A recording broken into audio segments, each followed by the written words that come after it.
और supreme court में KP के सरकारी स्कूल्स की खस्ताहाली पर अज़खुद नोटिस केस की समाअत के दौरान अदालत की जानिब से सूबाई महकमा तालीम को अमल दरामद के लिए 6 माह की मज़ीद मोहलत दे दी गई है। जस्टिस अमीनुद्दीन खान की सरबराही में 5 रुकनी आईनी बेंच ने केस की समाअत की। एडिशनल सेक्रेटरी तालीम केपी ने पेशरफ्त रिपोर्ट पेश करते हुए मज़ीद वक्त देने की इस्तदा की, जिसे अदालत की जानिब से मंजूर कर लिया गया। जस्टिस जमाल मंदोखेल ने रिमार्क्स दिए कि नए स्कूल बनाना जरूरी है मगर पुरानों की मुरम्मत भी लाजिम है, जबकि 2005 के ज़लज़ले के बाद भी स्कूल्स की तामीर मुकम्मल ना होना अफसोसनाक बात है। जस्टिस हसन अजहर रिजवी ने रिमार्क्स दिए कि मानसहरा में 107 और कोहिस्तान में 11 यूनिट्स अभी तक मुकम्मल नहीं हो सके। अब मजीद कितना वक्त दरकार है? अदालत ने सूबाई हुकूमत को हिदायत की कि आइंदा समाअत पर जामे और तफसीली रिपोर्ट जमा करवाई जाए।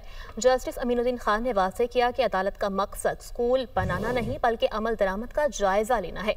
हुकूमत अपनी जिम्मेदारी पूरी करे।